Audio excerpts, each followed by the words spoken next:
Jìbìtì mílíọ̀nù 5 náírà lọmọkùnrin yìí lu oníṣòwò kan.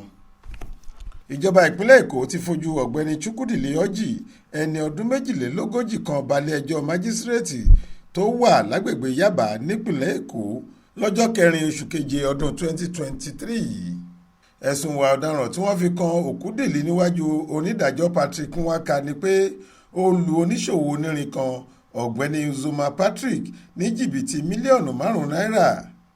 Ìwà yìí ni wọ́n ló lòdì sófin ìpínlẹ̀ Èkó tí ìjìyà ńlá sì wà fẹ́ni tó bá ṣe bẹ́ẹ̀. Aláròyé gbọ́ pé nínú oṣù kẹsàn-án ọdún 2022 tó kọjá yìí ni Òkúdìlí lọ bá oníṣòwò ọ̀hún tó ń gbé lágbègbè Bọ́knà nílùú Èjìgbò nípínlẹ̀ Èkó tó sì dá ọgbọ́n burúkú kan tó fi gba irin ìkọ́lé tówó rẹ̀ tó mílíọ̀nù 5 náírà lọ́wọ́ rẹ̀. Lẹ́yìn èyí ló sá lọ kó tó di pé ọwọ́ ṣẹ̀ṣẹ̀ tẹ̀ ẹ́ láìpẹ́ yìí.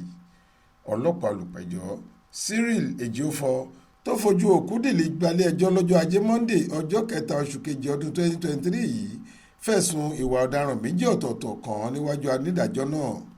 Ẹ̀sùn àkọ́kọ́ ni pé ó lu oníṣòwò pàtàkì kan ní jìbìtì ọjà rẹ̀. Ẹ̀sùn kejì ni pé ó purọ́ gba ọjà lọ́wọ́ oníṣòwò náà. Gbogbo ẹ̀sùn tí wọ́n kà sí Òkúdìlí lẹ́sẹ̀ ni ọlọ́pàá olùpẹ̀jọ́ ní òfin Èkó fajúro sí gidi.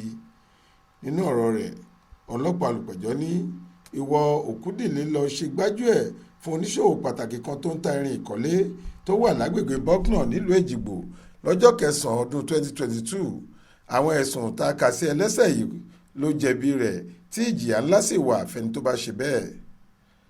Agbẹjọ́rò olùjẹ́jọ́ ọ̀hún NC Ọ̀páráwà rọ onídàájọ́ pé kó ṣíjú àánú wo oníbàárà òun kó gba béèlì rẹ̀ níwọ̀n ìgbà tí kì í ṣe ẹ̀sùn ọ̀daràn paraku ni wọ́n fi kàn án. Nígbà tó ń gbé ìpinnu rẹ̀ kalẹ̀, onídàájọ́ Nwaka ní kí wọ́n gba béèlì Òkúdìlí pẹ̀lú mílíọ̀nù 1 náírà àti onídùúró 2 ọ̀tọ̀ọ̀tọ̀ tó jẹ́ òṣìṣẹ́ nílùú Èkó kí ẹ̀rí pé wọ́n ti sanwó orí láti nǹkan bí ọdún 6 sẹ́yìn sì wà fún wọn. Lẹ́yìn èyí ni adájọ́ sún ìgbẹ́jọ́ sọ́jọ́ 28 oṣù kẹjọ ọdún 2023 yìí. Adéwálé Adéoyè ló ṣàkójọ ìròyìn yìí fún iléeṣẹ́ tẹlifíṣàn Aláròyé online. Faith Adébọ́lá ló kà á sétígbọ̀ọ́ yín.